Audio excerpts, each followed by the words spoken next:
नमस्कार, मी उमेश पटेलकर. आपल्या सर्वांचं मनपूर्वक स्वागत आपल्या यूट्यूब चॅनलमध्ये. मंडळी, आज आहे आमच्या गावाच्या शेताची भाजावल आणि आम्ही हा आपल्याबरोबर असणारा चिंतन, हा नामदेव आणि इतर काही आपल्या वाडीतले बुरटेवाडी, गावकरवाडी मिळून हा संपूर्ण अर्धा गाव मिळून आज गावाच्या शेतीची मशागत म्हणजेच भाजावल, आमच्या त्याला शेतीची मशागतीला भाजावल म्हणतात. तुमच्याकडे काय म्हणतात ते तुम्ही कमेंटच्या माध्यमातून नक्की तुमच्या प्रतिक्रिया कळवा. तुमच्याकडे काय म्हणतात ते सांगा. आत्ता आम्ही घराकडून निघतोय आणि आपल्याला ह्या व्हिडिओद्वारे अगदी जमिनीला पहिला लावतात ती शेणी, त्यानंतर समजा आपण लावतो ते भारे, म्हणजेच आंब्याचे जे आपण झाडाचे टाले जे तोडतो त्याला आपण भारे म्हणतो, ते आपण लावतो. त्याच्यानंतर समजा गवत लावतो, त्याच्यानंतर परत पातेरा लावतो आणि त्याच्यानंतर समजा शेवटचा टप्पा असतो तो माती लावणं. माती ही यासाठी लावतात की जेणेकरून आगीचा जास्त भडकाव होऊ नये, आग ही एकदम दमात लागावी. अशा पद्धतीने संपूर्ण शक्य होईल तेवढं तुम्हाला दाखवण्याचा मी प्रयत्न करणार आहे. व्हिडिओ संपूर्ण नक्की पहा. आवडल्यास लाईक करा, शेअर करा आणि सबस्क्राईब करा आणि आपल्या मित्रमैत्रिणींना जरूर शेअर करा. मंडळी, आपल्या कोकणात शेती हा म्हणजे प्रामुख्याचा विषय, परंतु वैयक्तिक याच्यावर शेती सर्वच करतात. परंतु आज आपण जे पाहणार आहोत ते म्हणजे आपल्या गावच्या शेताची मशागत. आता आपण सर्व मंडळी ज्या ज्या प्रकारे प्रत्येकाकडे काही गवत असेल, शेणी असेल, भारे असेल आणि पातेरा जमवणं असेल, त्याची डाल असेल, प्रत्येकाने आपापल्या पद्धतीने ह्या वस्तू सर्व घेतलेल्या आहेत. आणि आता आपण चाललो आहे थेट गावच्या शेतापर्यंत.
उद्या करू सा आपल्या दादा बघ ताला उठून तरी हातात द्यावा.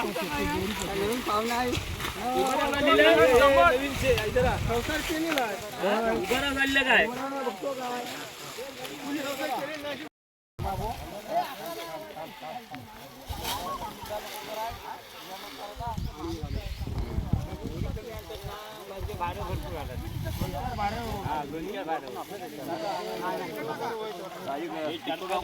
आपण या ठिकाणी पाहू शकतो, अशा प्रकारे जी आपल्या बैलांची गोवरी असते ती सुकवून असं जमिनीवरती असं एक थराने लावतो.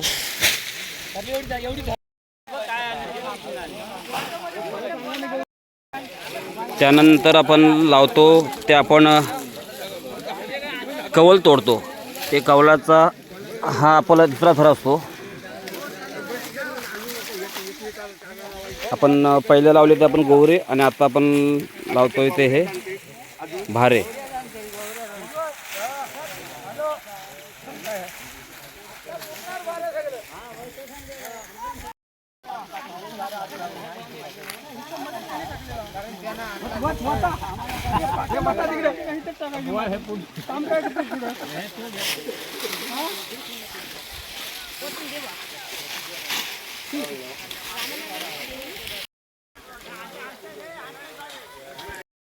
आपण लावतोय गवताचा थर.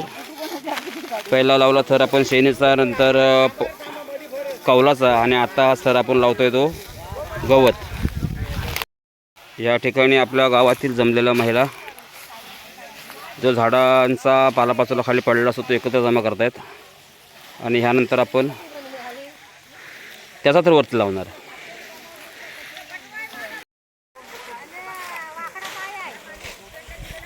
पाय लाव वाकडा पाय लाव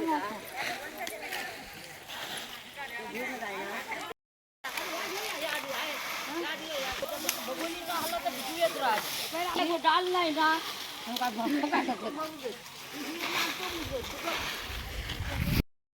आणि आता आपण इथं पाहू शकतो की इथे पालापाचोला जो तिथं महिलांनी एकत्रित करून जमवलेला तो आपण ह्या पद्धतीने आपण चौथा थर आपण इथं लावलेला आहे.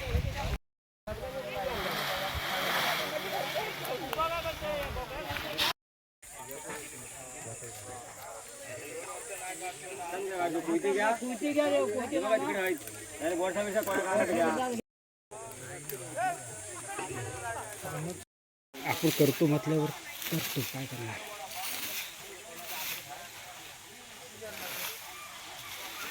घरात गेलो नितीनला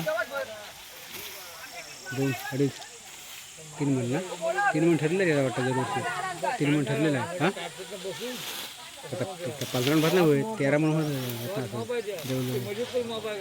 आणि भात केसरून बारीक होता आता झटपट तरी करतो. बाळकीनं घेतला मोठ्या बाळकीनं लागत नाही मग बघतो. माने चांगला डॉक्टर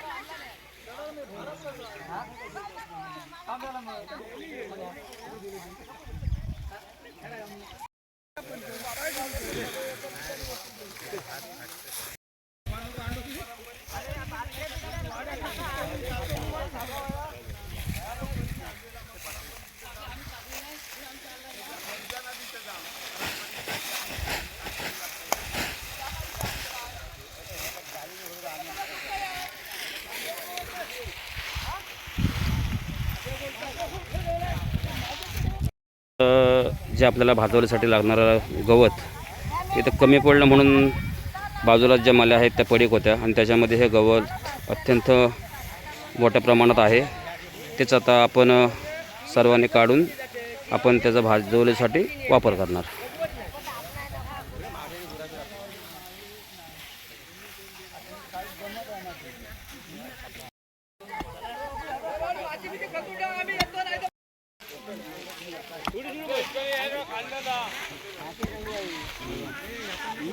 तिकडे डेपाली असते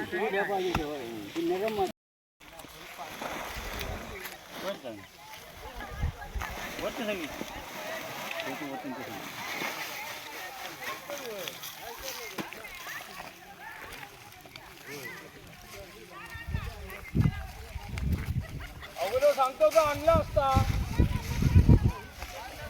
म्हणा आणि ते रामन एक नंबर इथला घडबड करते एवढा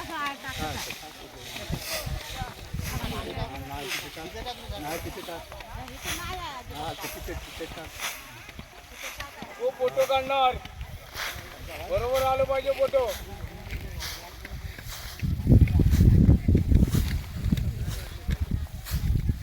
बरोबर येतोय ना.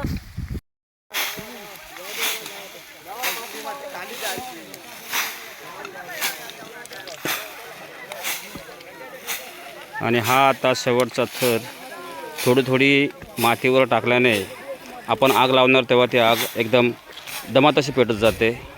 एकदम लोट असा होऊ नये आणि ह्यासाठी आपण शेवटी हा मातीचा थर लावतो. तुमच्याच करा ना आणि तुम्ही काय करा मग आमचं काय नको फोटो म्हणणार पुन्हा फोटो काढा म्हणून आमच्या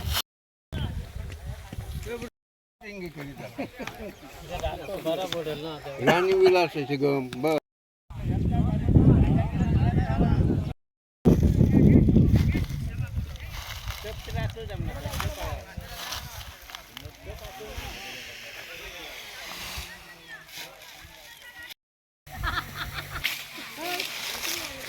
आपण या ठिकाणी पाहू शकतो जो आपल्याला लागणारा पातेरा आहे तो पातेरा ह्या आपल्या सर्व गावातील महिला जमा करतायत आणि त्यानंतर आपण हा मग मशागतीला वापरणार. आपल्या गावातील ज्येष्ठ महिला आणि हे आपली भितले काकू आणि हे आपली सांडक भाऊ. प्रकारे आपण या ठिकाणी बघितलं की भाजवलीबद्दल जी जी प्रक्रिया करावी लागते ती आपण पूर्ण केलेली आहे. आणि आता पुढील प्रक्रिया म्हणजे आग लावणे. ती नंतर दुपारचा असा वेळ बघून कोणतरी असं एक गावकरी किंवा इथले शेजारचे असलेले आपण त्यांना सर्वांनी मिळून गावातले कोणतरी सांगतील आणि नंतर मग आपल्याला ही संपूर्ण मशागत पूर्ण होते. आणि नंतर मग आपल्याला पाऊस पडल्यानंतर ह्या ठिकाणी आपण जे काय बीज पेरतो ते बीज अत्यंत चांगल्या पद्धतीने उगवते. येथील शेतीचं आजचं तरी काम पूर्ण झाल्यानंतर गावातले आलेले सर्व मंडळी आता आपल्या परत घरी परतला निघाले आहेत. प्रत्येक गावामध्ये वेगवेगळ्या पद्धतीने प्रथा असते. काही ठिकाणी गावात पहिला कौल तोडतात. तसंच आमच्या गावामध्ये पहिलं ही भाजवाल होते गावची आणि त्यानंतर गावच्या वैयक्तिक शेतीला सुरुवात होते.